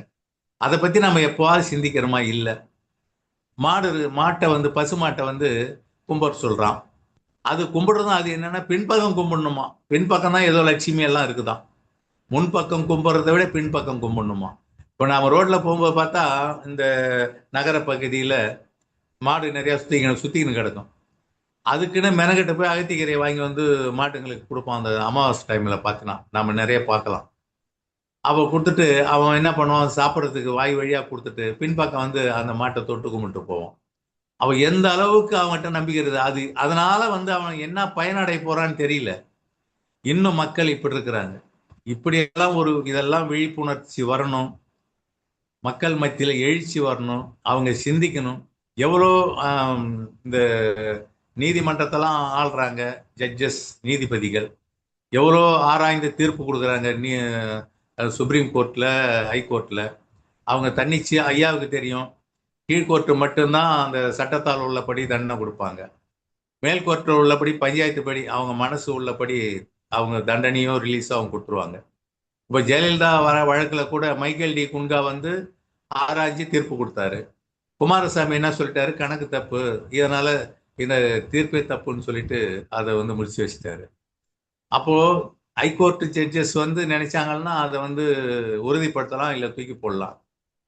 அதே மாதிரி சுப்ரீம் கோர்ட்டு அப்படிப்பட்ட ஆழ்ந்த அறிவுடைய சிந்திக்கக்கூடிய இவங்க கூட இப்போ திருப்பரங்குன்றம் தீபத்தூண்ல வந்து தீபம் ஏற்றணும், அது வந்து ஆண்டாண்டு காலமா அது வந்து எல்லைக்கல், அது வந்து தீபத்தூண் கிடையாதுன்னு வரலாற்று ஆவணங்களே இருக்குது. அதுல தீபம் ஏற்றணும்னு சொல்லிட்டு ஒரு நீதிபதி வந்து தீர்ப்பு கொடுக்குறாரு. ஆனா அப்போது இந்த திராவிட மாடல் ஆட்சி வந்து அதை ஏத்துக்கல. இப்ப என்ன நடக்க போகுது தெரியல. கண்டிப்பா இவனே கொண்டு போயிட்டு அந்த கல்லுல தீபம் ஏற்றிட்டு வருவான். நடக்க போகுது. இவனுக்கெல்லாம் எதிர்த்து நிக்கிறதோ, நீதிமன்றம் சொன்னதையே கண்டெம்ட் ஆஃப் தி கோர்ட் அதை பத்தி மதிக்கல போன அரசு. நியாயம் என்னவோ எப்படி வரலாறோ அதை செஞ்சாங்க. ஆனா இப்போ இருக்கிற ஆட்சியில கண்டிப்பா அது நடக்காது. அவங்க ஒண்ணா உரிமை அதிகாரத்தை அவங்களுக்கு விட்டு கொடுத்துட்டு போறாங்க. அது ஒன்றியத்துல இருக்கிற RSS கனெக்டட் பாஜக வந்து அவங்க என்ன நினைக்கிறாங்களோ அதை தான் செய்யறாங்க. காவிரி மேலாண்மை ஆணையம், காவிரி நீர் நமக்கு இல்லை, அதை பத்தி பேசல. அவன் வந்து நீ வராதரா, என் ஊர்ல பிரச்சனை நடக்குதுன்றான் ஒரு முதலமைச்சரை. இவன் வர வச்சு சும்மா பார்மாலிட்டிக்காவது நம்ம முதலமைச்சர் ஒரு மாநில முதலமைச்சர் வரன்ட்டாங்களே கூட்டு நம்ம பார்மாலிட்டிக்காக பேசுவோம் அப்படின்ற இது இல்லை. அந்த அளவுக்கு புறக்கணிக்கிறான். இது நம்ம இப்ப பேசுறதுக்கு அரசியல் பேசல. நாம வந்து இந்த ஆரியத்துக்கும் திராவிடத்துக்கும் இந்த பகுத்தறிவுக்கும் என்ன தொடர்பு, என்ன வேறுபாடு, பிரச்சனைகள் அப்படின்றதுக்காக தான் நான் இந்த இதுக்கு போயிட்டேன். இதை வந்து நம்ம கொஞ்சம் ஆர்கியூமெண்ட் இருக்கட்டுமே. அதனால இப்போ நம்ம வந்துட்டு இனி வரும் காலங்கள்லயாவது நம்ம பிற்பாதி இப்போ இவங்க நம்ம திருக்குறள் பாவை தாரணி, குறளமுது ஜெய்னா, குறளரசி திவாசினி இவங்கெல்லாம் இப்போ இந்த நிகழ்ச்சியை ஒருங்கிணைத்து நடத்துறாங்க. இந்த இளம் மழலைகள் தான் சொல்லலாம் நம்ம அளவுக்கு பார்க்கும்போது. இவங்க இந்த அளவுக்கு திருக்குறள் பாடுறது, திருக்குறளுக்கு அதனுடைய கருத்தை புரிஞ்சுக்கிட்டு இருக்கிறது, இவங்களுடைய வழித்தோன்றல்கள் இனியாவது இந்த ராகு கேதை இனி நம்ப மாட்டோம், ஏற்க மாட்டோம் அப்படின்னு நாம வந்து ஒரு சபதம் ஏற்கணும். இது எந்த ஒரு நிகழ்ச்சியா இருந்தாலும் நம்ம மனம் என்ன சொல்றதோ அப்படித்தான் நம்ம செய்யறோம். காலையில தூங்கி எழுந்திருக்கிறோம், இன்னைக்கு என்ன செய்யலாம், எங்க போகலாம், நாம எடுக்கிற முடிவு. இப்போ இத வந்து வேற ஒருத்தங்கிட்ட போயிட்டு நம்ம கேட்கும்போது அவன் என்ன நினைக்கிறான், நம்மளுடைய நோக்கத்தை அவன் புரிஞ்சுக்கிறான், நம்முடைய எதிர்பார்ப்பை அவன் புரிஞ்சுக்கிறான், அதுக்கு தகுந்த ரேட் வைக்கிறான் நம்ம கிட்ட. அதுக்கு தகுந்த ரேட்டு வச்சு அதுக்கு தகுந்த மாதிரி நமக்கு ஒரு ஒரு சூழ்நிலையை உருவாக்குறான். உருவாக்கும் போது சுத்தமா நம்ம அவங்ககிட்ட அடிபணிஞ்சிடறோம். அப்போ நாம என்ன செய்ய போறோம், இன்னைக்கு பண்ணி ஆகணுன்றதையே நம்ம விட்டுறோம். ஒரு ஒரு அறுவை சிகிச்சை இன்னைக்கு ஆப்ரேஷன் பண்ணி ஆகணுன்றத கூட பார்ப்பன வந்து சொல்லிட்டான், ஐயோ இன்னைக்கு கத்தி வைக்கக்கூடாது உடம்புல, நாளைக்கு மத்தியானத்துக்கு மேல செய்யலாம்னா அதை அதை பத்தி அவங்க அந்த உயிர் பார்த்த கூட சிந்திக்க மாட்டாங்க. தூக்கி போட்டு நாளைக்கு மத்தியானத்துக்கு மேல தான் ஆப்ரேஷன் வைக்கணுன்ற சூழ்நிலை. அப்படிப்பட்ட ஒரு சம்பவம்லாம் நிறைய நம்ம நடந்திருக்குது நம்ம சமுதாயத்துல. இதெல்லாம் வந்து இவங்கெல்லாம் இன் ஃபியூச்சர்ல இந்த மாதிரி இல்லாம அதை பார்த்துக்கினா இன்னும் சிறப்பா இருக்கும். இப்போ நாங்கெல்லாம் இப்போ கடந்து வந்துட்டோம். ஏதோ நான் வந்து எனக்கு பகுத்தறிவு சிந்தனை எப்போ தோன்றிச்சு, 6ஆம் வகுப்பு படிக்கும்போது தோன்றிச்சு. 6ஆம் வகுப்பு படிக்கும்போது 2 ஆசிரியர்கள், ஒருத்தர் வந்து காசிநாதன், ஒருத்தர் அண்ணாமலை. இவங்க 2 பேரும் தான் அந்த பகுத்தறிவு சிந்தனை பள்ளியில் தான், வகுப்பில் தான் சொன்னாங்க. வகுப்புல 40 மாணவர்கள்னா 40 மாணவர்கள் மத்தியில் தான் சொன்னாங்க. சொல்லப்போன 40ல் 39 பேரும் யாரும் வந்து பகுத்தறிவு சிந்தனையில வரல. நான் மட்டும்தான் அதை உள்வாங்கினேன், நான் மட்டும்தான் அதை உணர்ந்தேன். இந்த மாதிரி இது இப்போ என்னால வந்து இந்த மாதிரி ஆக்கப்பட்டதான்னா என் பையனை தான் ஆக்க முடிஞ்சது, மற்றபடி மனைவியெல்லாம் ஆக்க முடியல. அவங்க வேற ஒரு இடத்துல இருந்து வந்தவங்க, அதனால அவங்கள ஆக்க முடியல. அப்போ அந்த மாதிரி நம்ம வந்து இப்போ அவனுடைய தோன்றல், அந்த பையனுடைய தோன்றல், பசங்க சின்ன பசங்க, அவங்களையும் நாம வந்து அந்த மாதிரி அந்த பகுத்தறிவு சிந்தனையில கொண்டு போகணும்னு நான் நினைக்கிறேன். அந்த மாதிரி போனாதான் இந்த சமுதாயம் இன்னும் வந்து தன்னை நம்பி, அவனை மட்டும், ஒரு மனிதன் அவனை மட்டும் நம்பி வாழற ஒரு சூழ்நிலை உருவாகும். வேற ஒருத்தரை நம்பி வேற ஒருத்தர்கிட்ட வழி கேட்டு போனாக்கா, அது இந்த பார்ப்பன இனம் மாதிரி போனாக்கா நம்ம கண்டிப்பா வந்து நமக்கு ஒரு நல்ல வாய்ப்பு, நல்ல வழி, நல்ல ஒரு தடம் கிடைக்காது. அதுதான் என்னுடைய தலையா. இன்னைக்கு கூட நான் எழுதின ஒரு கவிதையில நான் என்ன சொல்லியிருக்கிறேன்னா, இதுக்கு தலைப்பு என்ன கொடுத்தேன், ஆரிய நரிகளும் சிந்து சமவெளி நாகரிகமும். இது 3 சீர்லயே அமையணுன்றதுக்காக சின்ன சின்ன வார்த்தைகளா தேடி போடுறேன். பண்பு நெறியுமற்ற ஆரியர்கள், பகுத்தறிவற்ற பழங்குடியை வாதி பிரதிவாதி பகையுமாக்கி சாதியம் பிரித்தது நரித்தனம். ஆதி மனிதர்கள் ஆரியத்தால் மோதிக்கொண்டு மாண்டனர். 6 அறிவு திறனற்ற மாந்தரை 100 பிரிவாக்கியது ஆரியம். கைபர் போலன் கணவாய் வழியில் கால்நடை மேய்த்த ஆரியர்கள் கண்ணியமான ஆதி மனிதரை நுண்கிருமி போன்ற அந்தனர் வன்கொடுமை செய்தும் பின்பு தன்னெழுச்சி மக்களை பிரித்து தன் தொழிலின் அடிப்படையில் தனித்தனியாக்கியது ஆரியம்.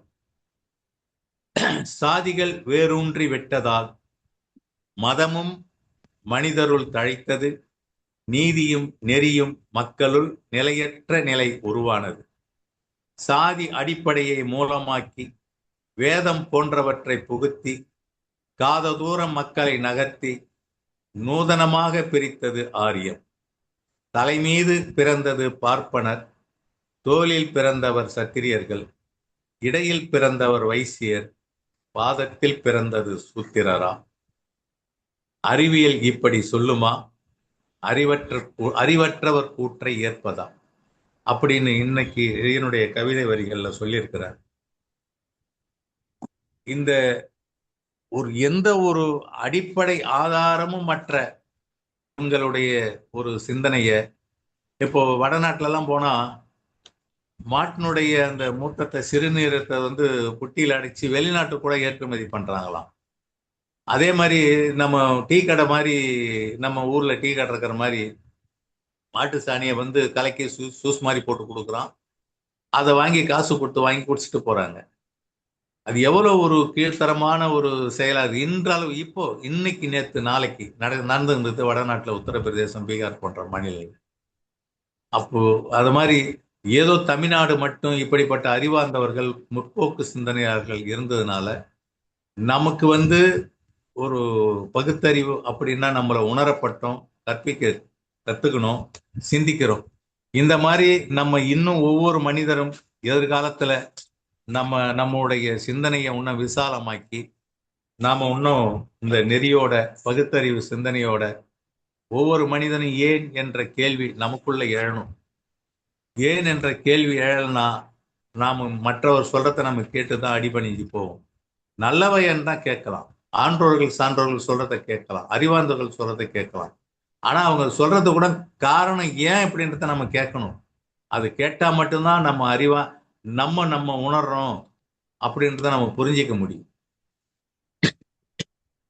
அதனால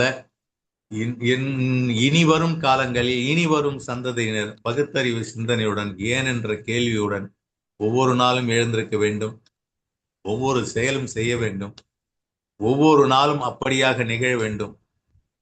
மறுநாள் தோன்றி இதுவே நிகழ வேண்டும். இப்படியாக மனித வாழ்க்கை அமையுமே ஆனால் மனிதனால் மனிதனாக வாழப்படுவான், ஆளப்படுவான். இல்லை என்றால் பார்ப்பனர்களால் தான் நாம் ஆளப்படுவோம், நடத்தப்படுவோம், வீழ்த்தப்படுவோம். அவர்கள் ஒரு குழுக்கள், சிறு குடும்பம், அவங்க வாழறதுக்காக ஆயிரம் குடும்பங்கள், ஆயிரம் மனிதர்களை சிதைத்துக் கொண்டிருக்கிறார்கள். இந்த கேள்வி நமக்குள் எழ வேண்டும். ஆதவன் பார்வையில்னா இரவு நேரத்துல இந்த நேரம்லாம் அவன் குடிப்பில்லை, எல்லாம் தூங்கிடுவாங்க, நான் விட்டுட்டான். இந்த நேரத்தில் சொன்னேன், யாரும் அதை கேட்க மாட்டான்னு விட்டுட்டான்னு எனக்கு தெரியல. ஆனா சூரியன் தோன்றி மறையும் வரை அந்த இடைப்பட்ட பகல் நேரத்துல மட்டும்தான் இந்த மாதிரி நேரத்தெல்லாம் கொண்டு வந்து வச்சுட்டான். அது இந்த காலண்டர் தயாரிச்சு, பஞ்சாங்கம் தயாரிச்சு, அதை பார்த்து இன்னைக்கு அமாவாசை, இன்னைக்கு இந்த திதி, இன்னைக்கு வார சூலை, வடக்க சூலை, தெற்க சூலை அப்படின்னு சொல்லி எதுவுமே இயற்கை அதன் போக்கில் அது நடந்துக்கினே இருக்கு. தமிழன் எவ்வளோ அழகா காற்றுக்கு பேர் வைத்தான், நிலத்துக்கு ஐவகை நிலமா பிரிச்சு அதுக்கு பேர் வச்சான் தமிழன்.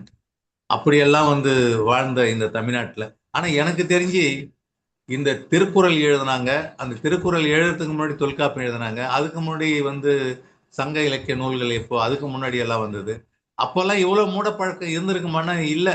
அந்த ஆரியர்கள் வந்த பிறகுதான் இந்த இந்தியாவுக்குள்ள எவ்வளவு பெரிய மூடப்பழக்கங்கள்லாம் வந்தது அப்படின்னு என்னுடைய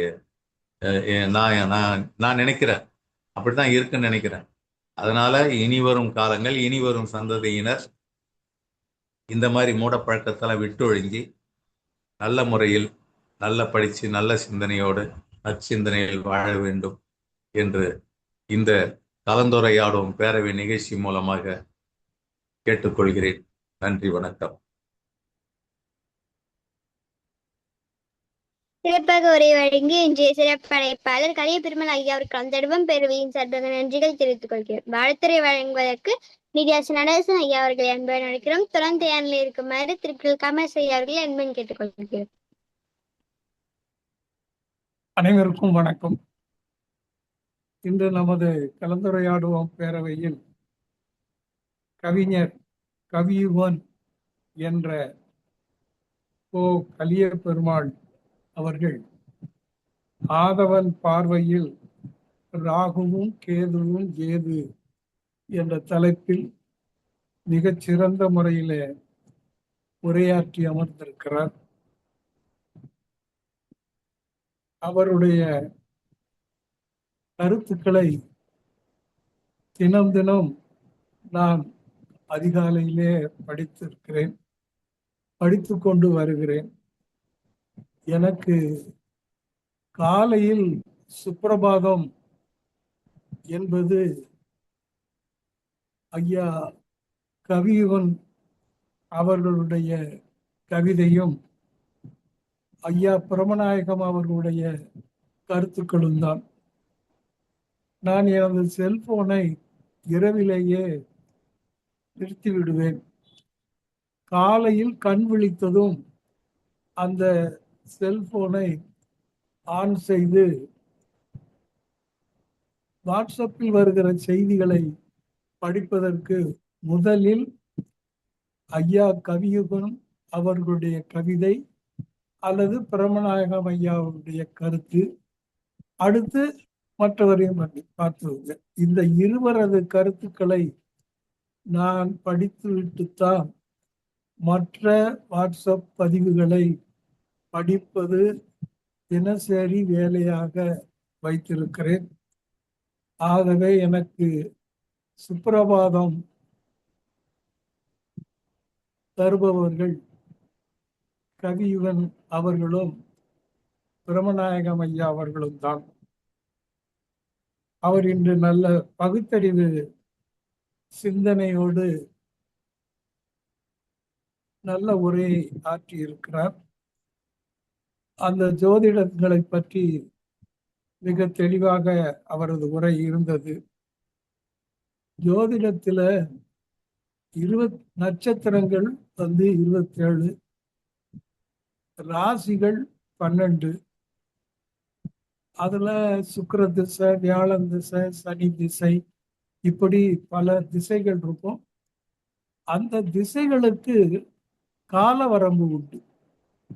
இது 7.5 வருஷம் இருக்கும் இந்த திசை, இது 5 வருஷம் இருக்கும், இது 10 வருஷம் இருக்கும்னு ஒவ்வொரு திசைக்கும் கால அளவு உண்டு. அத்தனை வருஷம்தான் அந்த திசை செயல்படும் என்று அந்த ஜோதிடத்துல எழுதி வைத்திருக்கிறார்கள்.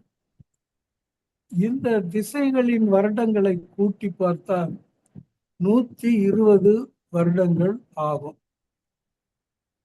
ஜோதிடத்தில் ஒரு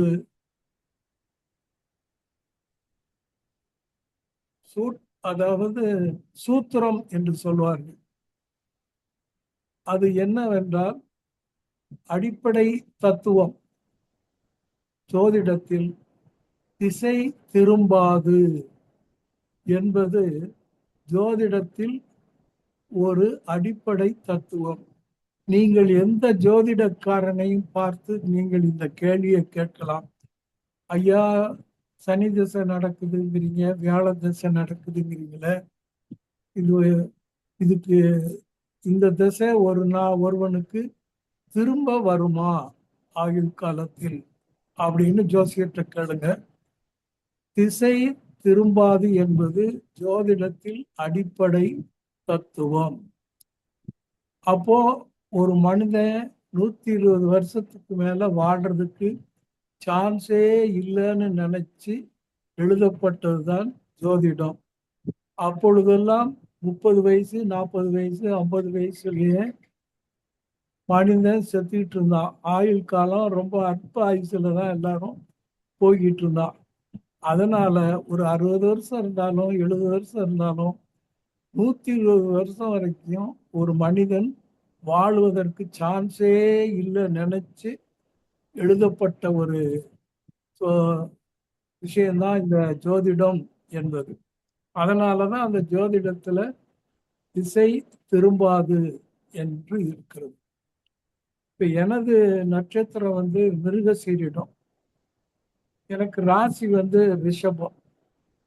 இந்த ஏப்ரல் மாதத்துல இருந்து நான் இந்த வலைத்தளத்துல பார்த்துக்கிட்டே இருக்கிறேன். ரிஷப ராசிக்காரர்களுக்கு இது ஏப்ரல் மாதம் செய்தி தொடர்ந்து வர்ற செய்தி. ரிஷப ராசிக்காரர்களுக்கு யோகம் அடிக்க போகிறது அப்படின்னு சொல்லி ஒரு ஏப்ரல் மேல 200 கோடி ரூபாய் திடீரென்று வரும் என்று போட்டார்கள். நானும் காத்துக்கிட்டே இருந்தேன். ஏப்ரல் மேல வரைக்கும் 200 ரூபா வரல. அப்புறம் அவனே பார்த்தான், கொஞ்சம் இறக்கப்பட்டு கொஞ்சம் அமௌண்ட்டை கூட்டிட்டான். ஜூன்ல எல்லாம் பார்த்தீங்கன்னா ரிஷப ராசிக்காரர்களுக்கு 1800 கோடி ரூபாய் வருகிறது அப்படின்னு போட்டான். நானும் 3 மாதமா காத்துக்கிட்டு தான் இருக்கிறேன். 1800 கோடி ரூபாய் வரும் எப்படியாவது அப்படின்னு சொல்றேன். நம்ம நண்பர்களுக்கு சொல்லிக் கொள்கிறேன், அப்படி 1800 கோடி ரூபாய் ஜோதிடத்துல சொன்னபடி வந்துச்சுன்னா நீங்க கலந்துரையாடும் பேரவைக்கு எத்தனை கோடி ரூபாய் நான் தரணும்னு சொல்றீங்களோ அத்தனை கோடி ரூபாயை நான் தருவதற்கு தயாராக இருக்கிறேன். ஐயா காமராஜ் ஐயா கூட இதை எழுதி வச்சுக்கோங்க, இப்படி ஒரு நான் உத்தரவாதம் தந்திருக்கிறேன் அப்படிங்கிறத எழுதி வச்சுட்டு நீங்க உரிமையோட கேட்கலாம். நானும் அந்த 1500 கோடி வரும் தான் அன்றாடம் நினைச்சுக்கிட்டே இருக்கிறேன்.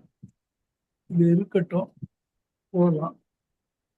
ஜோதிடம் என்பது அந்த ஐயா அவர்கள் சொன்னது போல பார்ப்பனர்கள் செய்த ஒரு சூழ்ச்சி தான், வேறு எதுவுமே இல்லை. நம்மை மூடர்களாக எவ்வளவு தூரம் வைத்திருக்கிறார்களோ அவ்வளவுக்கு அவ்வளவு அவர்களுக்கு லாபம். அந்த வகையிலே தான் இந்த ஜோதிடம் அமைக்கப்பட்டது என்பதை நாம் புரிந்து கொள்ள வேண்டும். அடுத்து இறுதியில நீதிமன்றத்தையும் லேசா ஐயா தொட்டு காமிச்சாங்க. நீதிமன்றத்துல ஒரு தீர்ப்பு சொல்றாங்க, ஹைகோர்ட்ல அது போனா அதை மாற்றி சொல்றாங்க, அப்படி இப்படின்னு சொல்லிட்டு இருந்தாங்க. ஜெயலலிதா வழக்கையும் சுட்டி காட்டினாங்க. இது பற்றி தந்தை பெரியார் அவர்களிடம் ஒரு கேள்வியை கேட்டார். அதற்கு அவர் பதில் சொன்னார், உச்ச நீதிமன்ற நீதிபதிகளின் தீர்ப்புதான் இறுதியானது என்று நாம் சொல்லுகிறோம். ஏன், எதற்காக?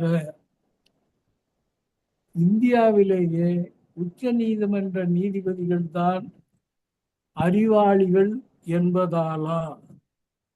அதே அந்த கேள்வி அவர் ஐயாவே போடுறார், பெரியாரே சொல்றார்.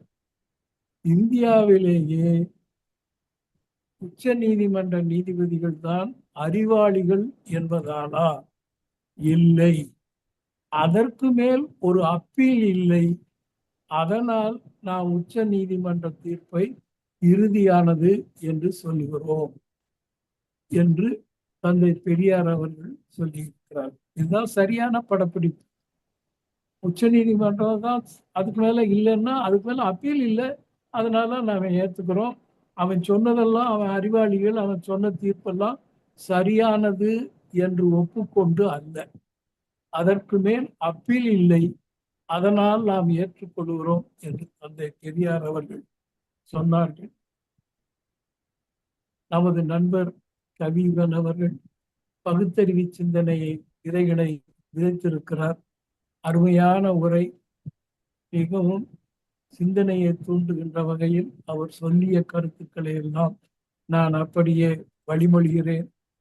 அவரை வாயார மனதார வாழ்த்துகிறேன், பாராட்டுகிறேன். வாய்ப்புக்கு நன்றி, வணக்கம். நன்றி. வழங்கி நிதர்சன நடேசன் ஐயா அவர்களுக்கு நன்றிகள். அடுத்த வாழ்த்துறை வழங்குவதற்கு திருக்குள்ள கமலஸ் ஐயா அவர்கள் அன்பு நினைக்கிறோம். தொடர்ந்து நேர்குமன் டெல்லி பிரம்மநாயகம் ஐயா அவர்கள் ஆளென ஒன்று போல் காட்சி உயிரிரும் வாழது உணர்வார் பெரிய.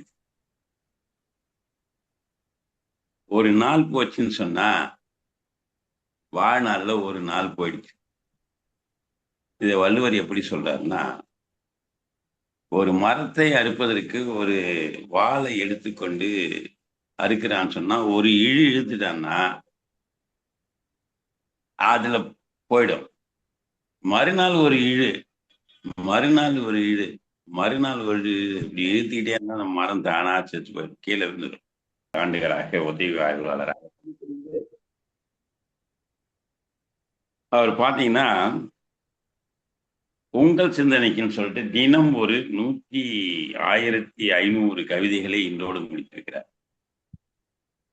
நான் காலையில ஏஞ்சி உடனே பார்க்கிற 2 விஷயம் என்னன்னாக்கா, 4:49 4:59க்கு இந்த நாள் இனிய நாள் சொல்லிட்டு பிரம்மநாயகம் ஐயா ஒரு சிந்தனை போடுவார்.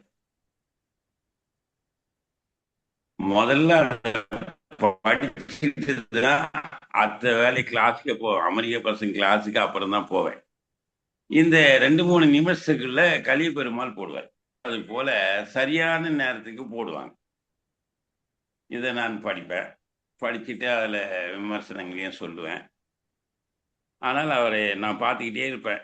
நீங்கள் எத்தனை நாள் போடுறீங்க, எப்படி போடுறீங்க, இதை எப்படி மாற்றுங்க, இந்த பத்தி மாற்றுங்க அப்படிலாம் சொல்கிறது வழக்கம். அந்த வகையில் இவருடைய 1500வது 1400வது நாளில் பேசினார். 100 நாளைக்கு முன்னாடி பேசினார். அதுக்கப்புறம் 1500, அடுத்தது 1600 பேசுவார். அப்பதான் சொன்னேன் நான், ஐயா ரொம்ப நன்றிங்கய்யா, வாழ்த்துக்களையா அப்படின்னாரு. ஏன் இதை சொன்னேன்னா, ஒவ்வொரு முறையும் இவர் பேசும்போது அந்த நிலவு வளர்ப்புறை மாறி அவருடைய பேச்சு மெருகேறிக்கிட்டே போகுது. அதுக்கப்புறம் ஐயா அவர்கள் எடுத்துக்கொண்ட தலைப்பு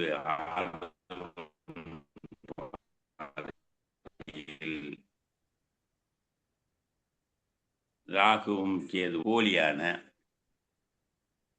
கெட்ட நோக்கத்தோட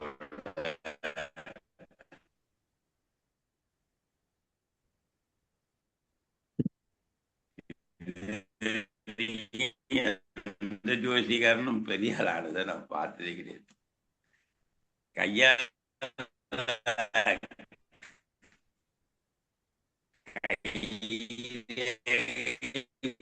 பார்த்து ஜோசியம் சொல்லும் ஜோசியரே, கையில்லாதவன் கூட வாழ்ந்து கொண்டுதான் 7ஆம் படிக்கும்போது அன்பு அந்த உரையாற்றும் போது சொன்னார், காணோம் சேவல் இருக்கு, மாடு இருக்கிறது, இதெல்லாம் காணோம்னு ஒவ்வொன்னா சொல்லிட்டே வந்தார். அப்பதான் தெரியுது நம்ம ஊர்ல சாமின்ற பேர்ல எப்படிலாம் கூத்தடிக்கிறாங்க, எப்படிலாம் நம்ப வச்சு மக்களை வந்து ஏமாத்துறாங்கன்ற ஒரு விஷயத்த கண்டுபிடிச்சோம். அப்பதான் இதை நான் அந்த குரல் கூட ஏன் சொன்னேன்னு கேட்டீங்கன்னா, ஐயா சொன்னது போல உனக்கு இந்த ராசி நடக்குது, இந்த கேது நடக்குது, அதெல்லாம் சொல்றானே தவிர எந்த ஒரு மனிதனுடைய இறப்பு நேரத்தை எந்த ஜோசியனும் கொடுத்ததில்லை. அதே மாதிரி எத்தனையோ திருமணங்கள் பொருத்தம் இருக்கிறது, பாஞ்சி இருக்குது, 20 இருக்குதுன்னு சொன்னவங்க கூட அந்த அம்மாவை கடைசியில கேட்டீங்கன்னா, என்னை கொண்டு போய் கிணத்துல தள்ளிட்டாங்கன்னு சொல்றாங்களே தவிர இது இந்த ஜோதிகாரனால நான் கல்யாணம் பண்ணி நல்லா இருந்தேன் அப்படின்னு சொன்னதே கிடையாது. அதே போல இன்று கூட ஒரு பெரிய இடத்துல ஜோசிகாரனுக்கு பதவி கொடுத்து அது 2 நாள்ல பதவி வாங்கி எடுத்துட்டு போற காலமும் இருக்கு. என்ன ஏன் அப்படி ஒரு ஜோசியத்துல போய் இருக்குது அப்படின்னு பாத்தீங்கன்னா, பகுத்தறிவு சிந்தனையில் ராகு காலம் மற்றும் யமகண்டம் என்பதை எந்தவித அறிவியல் அடிப்படையில் இல்லாத காலத்தில் இயல்பான பகுதிகளை தீமைகளை நேரமாக குறிப்பிடுத்து மூட நம்பிக்கை அது. அதே மாதிரி எல்லா நேரமும் நல்ல நேரம் தான், அதே சூரியன் அதே சந்திரன் தான். பகலும் இரவும் இயற்கையாக சுழற்சியை தவிர நாளில் ஒரு குறிப்பிட்ட 1.5 மணி நேரம் மட்டும் எந்த கிரகணத்தாலும் அல்லது தேவதையினாலும் தீமை மாற முடியாது. அனைத்து நேரங்களும் உழைப்போருக்கு நல்ல நேரங்களே. எந்த ஒரு செயலையும் தொடங்குவதற்கு நேரத்தை விட மனிதன் முயற்சியின் திறமையும் தான் முக்கியமோ தவிர நேரம் ஒன்றும் முக்கியமே கிடையாது. மக்கள் புதிய முயற்சிகளை செய்வதை தடுத்து அவநம்பிக்கையை அச்சத்தையும் வளர்க்கவே இந்த காலம் பிரிவுகள் ஜோதிடர்களால் உருவாக்கப்பட்டது. சரியா சொன்னார் ஐயா. இதை யார் கொண்டு வராங்கன்றதெல்லாம் சொன்னாரு. அறிவியல் மற்றும் பகுத்தறிவு நோக்கத்தில் பார்க்கும்போது ராகு காலம் யமகண்டம் காலத்தை வீணடிக்கும் பயமுறுத்தல்களை தவிர வேற செயற்கையான கணக்கு எந்த கணக்குமே கிடையாது. இப்படி இந்த காலத்துல ராஜாக்களே இதை உற்பத்தி பண்ணி வச்சிருக்காங்கன்றதான் நான் கேள்விப்பட்டேன். ஏன்னு கேட்டா, சட்டம் ஒழுங்கை காப்பாற்றுறதுக்கு வழி இல்லாத போது அவங்களே இரவுல வந்து மக்கள் அங்கெல்லாம் போகக்கூடாதுன்றதுக்காக, திருடர்களை சந்திப்பதற்காக போகக்கூடாதுன்றதுக்காகவே அந்த மரத்தாண்ட பேய் இருக்கிறது, அங்கே வந்து இது இல்லை அது இல்லைன்னு சொல்லியிருக்காங்க அப்படின்ற ஒரு செய்தியை நம்ம பார்க்குறோம். ஆனால் எந்த இலக்கியத்திலையுமே இந்த ஜோதிடத்தை பற்றி யாருமே பல ஆண்டுகளாக வானத்தை பார்த்து இந்த திசையில இங்கெல்லாம் வருது அப்படின்ற மாதிரி சொல்லும்போது இந்த மக்களை எப்படி ஏமாத்துறாங்கன்னு பாருங்க. இந்த மக்கள் வாகனத்தின் முகப்பு விளக்கத்தில் சிக்கிய மானை போல ஒரு காட்டுல ஒரு காடு வருதுன்னா அந்த காடு வந்து மானு வருதுன்னு சொன்னா உடனே ஒரு பளிச்சுன்னு ஒரு கார் போது அடிச்சுன்னு சொன்னா மான் நின்று போயிடும். வேற வழியே இல்லை. அவன் 4 விஷயம்தான் வச்சிருக்கான். உக்காரு 4 விஷயம்தான். இப்ப ஏன் வந்துக்குதுன்னு சொல்லட்டுமா? உங்க வீட்டுல குடும்ப பிரச்சனை அதிகமாக இருக்கிறது, பல பிரச்சனைகள் இருக்குன்னா 4 பிரச்சனை சொல்லுவான். உங்க வீட்டுல கல்யாணம் நடக்காதுக்காக வந்துக்கிறேன் எதனா ஒன்று சொன்னான்னா ஆமான்னு அவன் தலையாட்டுவான். ரைட் பிடிச்சிருவான். அதுல இருந்து அவன் என்ன பண்ணுவான், அப்படியே எடுத்துட்டு போய் அவன் படிப்புக்காக பல வேலைகளை செய்து பரிகாரம் என்ற பெயரில அந்த மக்களை ஏமாற்றுவதாக அந்த ஜோதிடம் பார்க்கிறேன் நான். இதுல நிறைய விஷயம் கேட்டீங்கன்னா, மலை சுற்றுற வழியில ஒரே ஒரு இடத்துல ஒரு 10, 15 கிளி ஜோசியக்காரர்கள், 10, 15 ஜோதிடக்காரர்கள், 10, 15 இந்த இதெல்லாம் வச்சுக்கிறேன். அவங்களுக்கும் வியாபாரம் நடந்துக்கிட்டு தான் இருக்கு. நான் கண்ணால பார்த்தது நடைபயிற்சியின் போது. ஒருத்தர் கூப்பிட்டு 500 ரூபா கொடுன்னு கேட்கறான். அந்த ஜோசிக்காரன் கொடுக்குறான். கொடுத்துட்டு தூத்துன்னு எச்சி முடிஞ்சிட்டு திரும்பி பார்க்காது போன்றான். அப்படியே போயினே இருக்கிறா அவ. இதுக்கான 500 ரூபா ஆச்சரியமா இருந்தது. அது போல நிறைய விடயங்களை எல்லாம் புட்டு புட்டு வைத்த நம்முடைய மதிப்பிற்கும் மரியாதைக்கும் உரிய ஐயா கலிய பெருமாள் அவர்கள் சிறந்த சிந்தனைவாதி. நல்ல புதுவையில தமிழுக்காகவும் தமிழ் மக்களுக்காகவும் அன்றாடம் ஏதாவது ஒரு நிகழ்ச்சியை செய்து அதுல போய் சரி சென்று வரக்கூடிய பெரிய மனிதர். ஆனால் அவர் வந்து பார்த்தீங்கன்னா முப்பால் இலக்கிய பேரவைன்னு ஒன்று வச்சிருக்காரு. நான் அந்த பேரவைக்கு போயிருக்கிறேன். அதுல புதுவையில் இருக்கிற அனைத்து சமூக மக்களையும் அழைத்து ஆண்டு விழாக்களை நடத்துவது, மாத கூட்டங்களை நடத்துவது, இப்படி தமிழுக்காக. அதே மாதிரி காலையில நடைபயிற்சி போகும்போது நல்ல விஷயங்கள்லாம் பேசி போவாரு. அந்த மாதிரி ஒரு நல்ல மனிதர்களே. ஒரு கலை வந்ததுலாம் கூட வந்தார். நான் நிகழ்ச்சி போனேன், கலைஞர் வந்தார், நிறைய பேர் வந்தாங்க.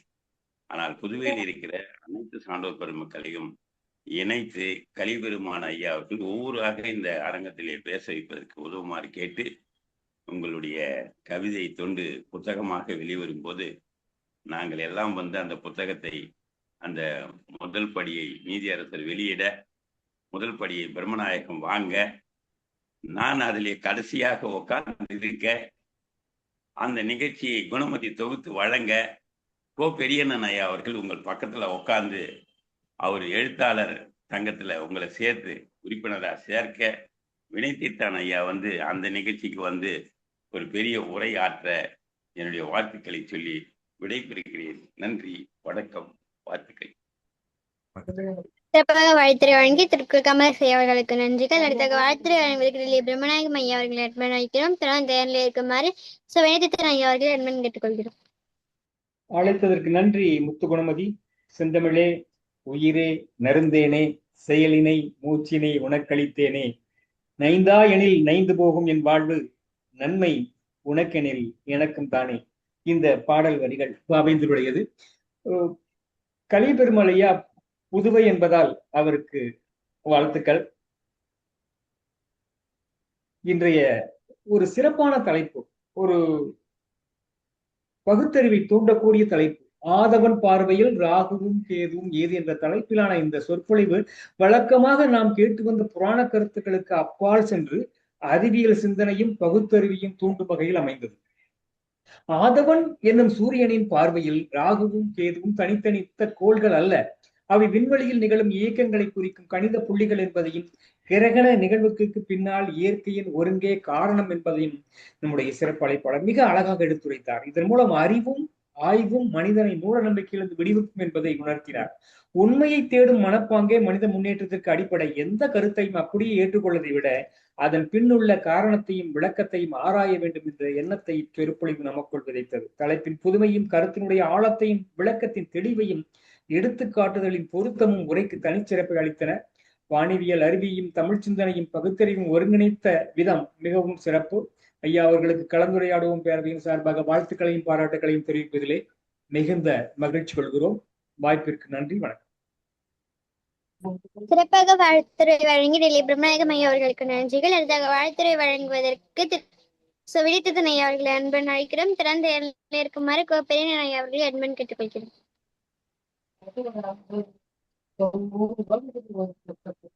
வினைத்தீர்த்தன் ஐயா. ஹலோ ஹலோ, எனக்கு கேக்குதா? தொடருங்க.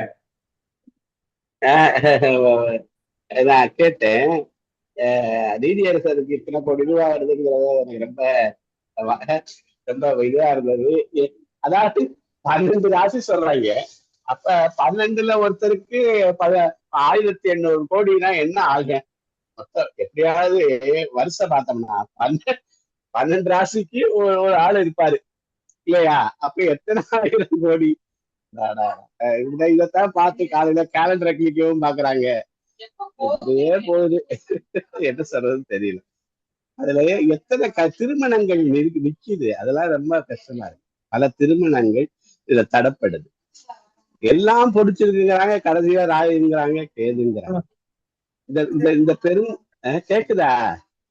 இந்த இந்த பெருமூச்சு எல்லாம் என்ன சமுதாயத்துல இவ்வளவு பெண்களும் ஆண்களும் விடுகிற பெருமூச்சு என்ன இந்த சமுதாயத்தை எவ்வளவு பாடுபடுத்தும்.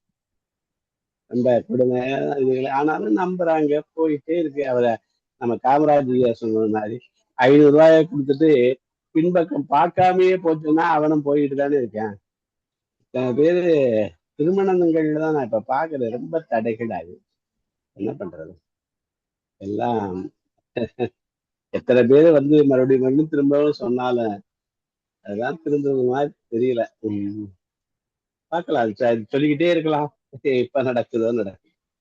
ரொம்ப மகிழ்ச்சி, நல்வாழ்த்து. சிறப்பாக வாழ்த்துறை வழங்கிய சிவமேத்தன் ஐயா அவர்களுக்கு நன்றிகள். அடுத்த வாழ்த்துறை வழங்குவதற்கு பெரிய ஐயா அவர்களை அன்பை அழைக்கிறோம். இணைந்திருக்கின்ற அனைவருக்கும் வணக்கம்.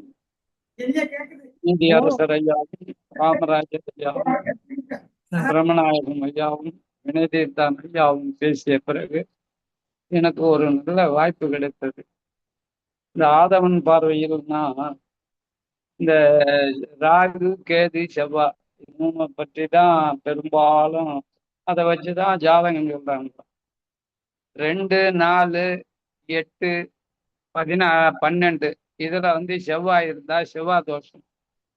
ஒவ்வொரு ராசிக்கும் ஒவ்வொரு கருத்தை சொல்லி அவன் மனசுல அதாவது ஊன்ற வச்சுட்டான். மேஷ ராசியில பிறந்தவன் நல்லா இருப்பான். ரிஷப ராசி ஐயான்னு சொன்னாரு. அவரு நீதி அரசரா இருக்கிறாரு. நான் ராசியை சொல்லுவோம். பரணி பிறந்தா தரணி சொல்லுவாங்க. நான் பரணி. அப்புறம்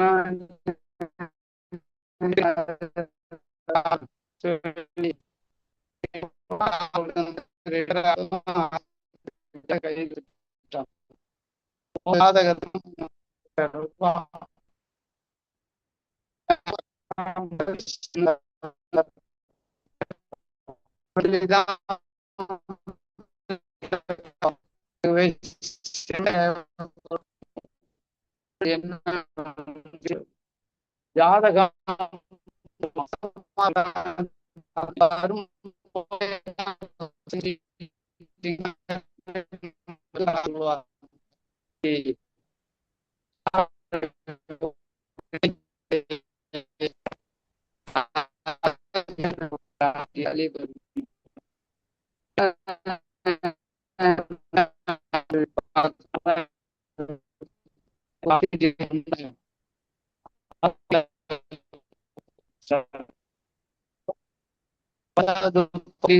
பகுத்து அறிதல், அதான் பகுத்தறிவு.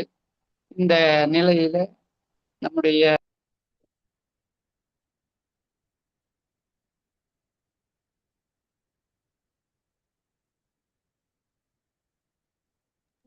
காணல் உரை போயிருங்க குணமதி. இரு நிகழ்வுறது காணல் உரை. காணல் உரை என்பது இன்றைய சிறப்பழைப்பாளர் ஐயா அவர்களுக்கு மீண்டும் ஒருமுறை வழங்கும் வாய்ப்பாகும். இதில் தான் நிகழ்ச்சியில் கலந்து கொண்டு உரையாற்ற அனுபவத்தை பற்றியும் ஏதேனும் கருத்துக்கள் வெளிப்படி அந்த கருத்துக்களையும் மேலும் இந்த களம் சிறப்பாக நடைபெறும் ஏதேனும் கருத்துக்கள் அந்த கருத்துக்களையும் தொடர்ந்து வழங்க வருமாறு இன்றைய சிறப்பழைப்பாளர் கலியபெருமாள் ஐயா அவர்கள் பெருவின் சார்பாக அன்பை நடத்துகிறோம்.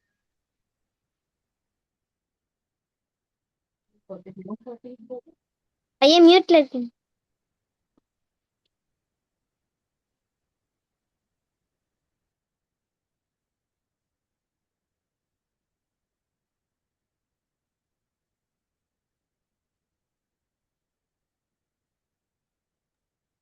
ஏன் ஒலித்தாடி எடுங்க, நல்லா தட்டுங்க, நல்லா தட்டுங்க ஐயா.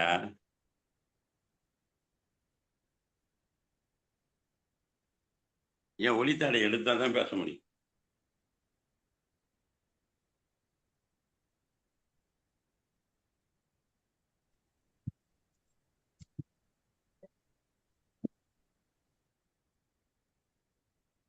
பேசுங்க பேசுங்க, கேட்கும். ஐயா வணக்கம். ஐயா வந்து நீதியரசர் என்னுடைய கருத்தை உள்வாங்கி பேசினாங்க. அவங்களுக்கு ஏதோ ஒரு எத்தனையோ கோடி 1000 100 கோடி ஏதோ வரப்போகுதா சொன்னாங்க. எங்களுடைய ஒன்றிய அமைச்சகத்தின் மாண்புமிகு பிரதம மந்திரி அவர்கள் 15 லட்சம் தர நிக்கிறாங்க.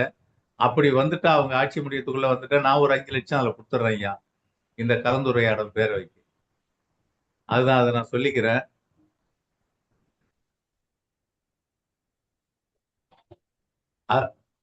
ஐயா கேக்குதுங்களா நான் பேசுறது? அது ஒரு மொபைல் போய் இன்னொரு மொபைல் வந்துருச்சு, அது பத்தல அது எனக்கு. அது அதனாலதான் எனக்கு சரியா வந்து இதை நிர்வாகிக்க தெரியல இந்த அலைபேசிய. அதனால என்னுடைய கருத்தை வந்து இங்க எல்லாருமே அங்கீகாரம் பண்ணீங்க. நான் என்னுடைய கருத்து வந்து இதுதான். ஆதவன் பார்வையில் ராகுவும் கேதுவும் இது இது உண்மையிலேயே மனித சமூகத்துல நம்ம சமூகத்துல தவிர்க்கப்பட வேண்டிய ஒன்று. மனித ஆற்றலை காட்டிலும் எந்த உயிரினத்துக்கிட்டையும் இந்த மாதிரி ஒரு செயல் இல்லவே இல்லை.